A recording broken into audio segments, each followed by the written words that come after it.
बहुत शुक्रिया नाजरीन प्रोग्राम ज्वाइन करने का।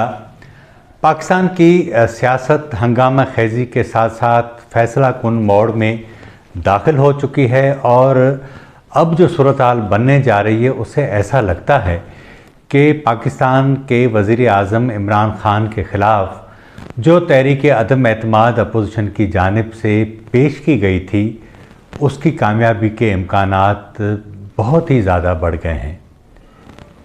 अपोजिशन का एतमाद और हुक्मरान जमात के रहनुमाओं की बौखलाहट वाज़े तौर पर इस बात का पता दे रही है कि तहरीक इंसाफ के हाथों से गेम निकलती जा रही है। किस तरह निकलती जा रही है आज हम इस पर बात करते हैं और इमरान खान क्या कर सकते हैं उस पर भी बात करते हैं। प्रोग्राम में आगे बढ़ने से पहले हमारे वो नाजरीन जिन्होंने अभी तक हमारे चैनल को सब्सक्राइब नहीं किया वो हमारे चैनल को सब्सक्राइब कर लें। प्रोग्राम के इख्तिताम पर आप अपनी राय का इज़हार भी ज़रूर करें, प्रोग्राम को लाइक भी करें और अपने दोस्तों के साथ शेयर भी करें। प्रोग्राम में आगे बढ़ते हैं। वज़ीर आज़म इमरान खान की अब जो तकारीर मुख्तलिफ़ जलसों में वो कर रहे हैं वो आप सुन भी रहे हैं और जिस तरह उन्होंने अपोजिशन जमातों के लीडरान को आड़े हाथों लिया है। लेकिन आज तो सवात में जो उन्होंने जलसा किया था उसमें ख़िताब में उन्होंने ये भी कहा कि अपोजिशन के जो सारे लोग हैं वो अमेरिका के गुलाम हैं। यानी अब उन्होंने जो खारजा मामलात हैं वो भी इस सारी जो सूरत हाल बनती जा रही है उसको भी उन मामलात को भी इस मुल्की सियासी सूरत हाल के अंदर घसीटना शुरू कर दिया है। लेकिन जो इत्तेहादी हैं हुकूमत के अब उनके तेवर बता रहे हैं या परवेज़ इलाही का जो इंटरव्यू था एक दिन पहले जो उन्होंने दिया था हम टीवी न्यूज़ को उसमें तो उन्होंने वो सारी बातें कर दी जो परवेज़ इलाही से आप तवक्को ही नहीं कर सकते थे। तो लग ऐसा रहा है कि जो है वो कश्ती डूब रही है और शायद यही सबब है कि बहुत सारे लोग जो हैं अब उसमें से उतरने के लिए तैयार हो चुके हैं। अपोजिशन और हुकूमत के मुख्तलिफ़ अरकान असम्बली से मैंने ख़ुद बात की। ये बात उन्होंने बताई लेकिन तय ये था कि उनका नाम जो है वो डिस्क्लोज़ नहीं किया जाएगा। सूरत हाल ये है कि अब की बार तहरीक इंसाफ के 30 के करीब ऐसे अरकान हैं जो अपोजिशन का साथ देंगे और वो नाम है जो जब अगर तहरीक अदम एतमाद का मौका आता है तो पाकिस्तान के लोग हैरान रह जाएंगे कि ये किस तरह ऐसे हुआ। एक तो ये, दूसरा ये कि इत्तेहादी जमातों ने भी जो है वो MQM के मामला तकरीबन सिंध हुकूमत के साथ आसिफ अली जरदारी के साथ फ़ाइनल हो चुके हैं और बातों से भी यही लग रहा है।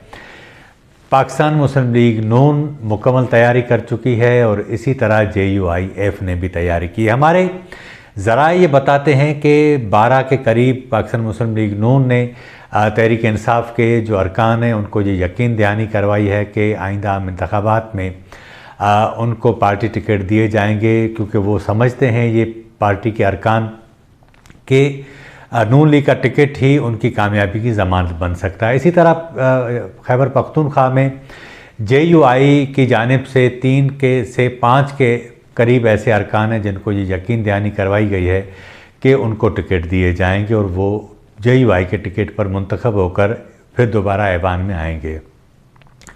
इसी तरह पाकिस्तान पीपल्स पार्टी ने 5 के करीब लोगों को यकीन दहानी करवाई है कि उनको टिकट दिए जाएंगे।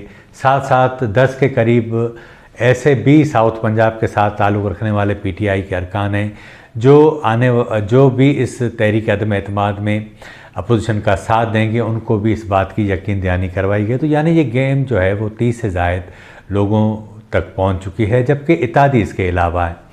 अब अपोजिशन की बातों से तो ये वाज़े नज़र आ रहा है कि 200 से ज़्यादा नंबर्स हैं अपोजिशन के पास।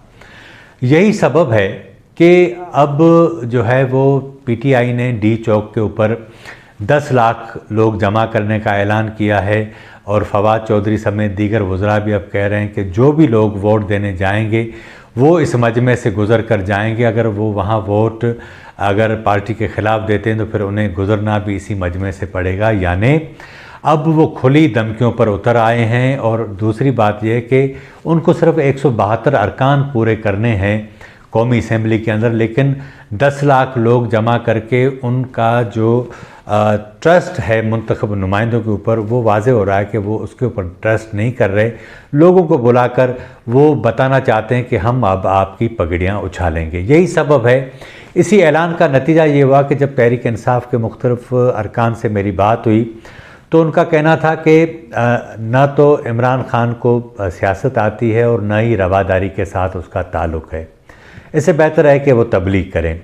अब इशू उन्होंने जो बयान किया वो मुझे कुछ जायज़ भी लगता है। उनका कहना ये था कि जैसे ही वज़ीर आज़म ने अपने ओहदे का हल्फ़ लिया तो एक हफ़्ते के बाद ही हमारे जो तंजीम के व्हाट्सएप ग्रुप थे अरकान के, उसमें एक लेटर जो है वो डाला गया जिसमें पंजाब के कमिश्नर्स और डिप्टी कमिश्नर्स को ये हिदायत जारी की गई थी कि किसी भी रुकन असम्बली यानी MNAs और MPs का कोई भी जो है वो काम न किया जाए। अगर कोई काम कानून के मुताबिक हो तो ज़रूर किया जाए, वैसे न किया जाए। पाकिस्तान में ब्यूरोक्रेसी वैसे ही काम नहीं करती। और फिर आपको ये भी मालूम है कि तहरीक इंसाफ जैसे ही आई और उसने जिस तरह के इक़दाम किए, मुस्लिम लीग नून का असर बहुत था ब्यूरोक्रेसी में, उसे एक बड़ा ज़बरदस्त किस्म का बहाना मिला और नतीजा ये हुआ कि जो भी MNAs MPs कमिश्नर और डिप्टी कमिश्नर्स को फ़ोन किया करते थे, उनके फ़ोन भी अटेंड नहीं होते थे। इसके ऊपर उनके जो व्हाट्सएप ग्रुप थे उसमें बड़ी जो है ले दे हुई और उसके नतीजे में 2 माह बाद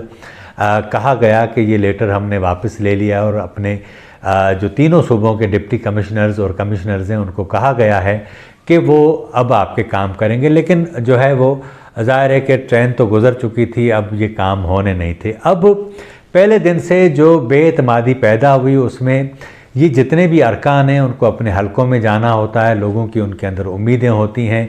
पाकिस्तान कोई बरतानिया या अमेरिका तो है नहीं जिसके अंदर इदारे इतने मजबूत हों कि वो लोग उधर जाएं और उनके काम कर लिए जाएं, ऐसा तो हुआ नहीं।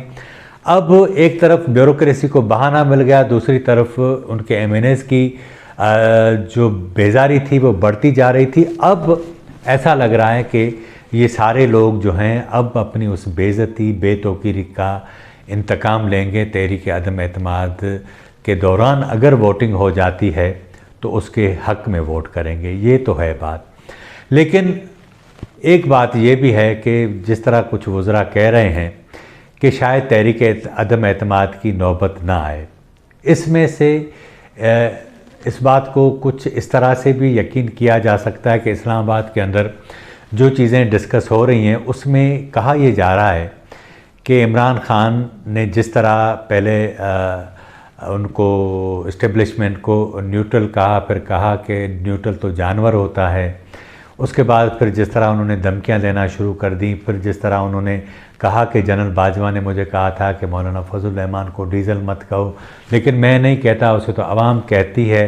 तो ये वो सारी बातें थी जिसने इस्टेब्लिशमेंट और इमरान खान के दरमियान जो खलीज है उसमें मज़ीद इजाफ़ा किया है। और अब ऐसा लग रहा है कि ये जो खलीज जिस तरह मज़ीद बढ़ती जा रही है उसमें जो इत्तेहादी थे उन्होंने भी जो है वो, क्योंकि मेरी 2-4 लोगों से बात हुई जो उनके इत्तेहादी हैं, उनका कहना था कि पहले तो हम इंतज़ार करते रहे कि शायद फ़ोन आएंगे, लेकिन फ़ोन वगैरह नहीं आए।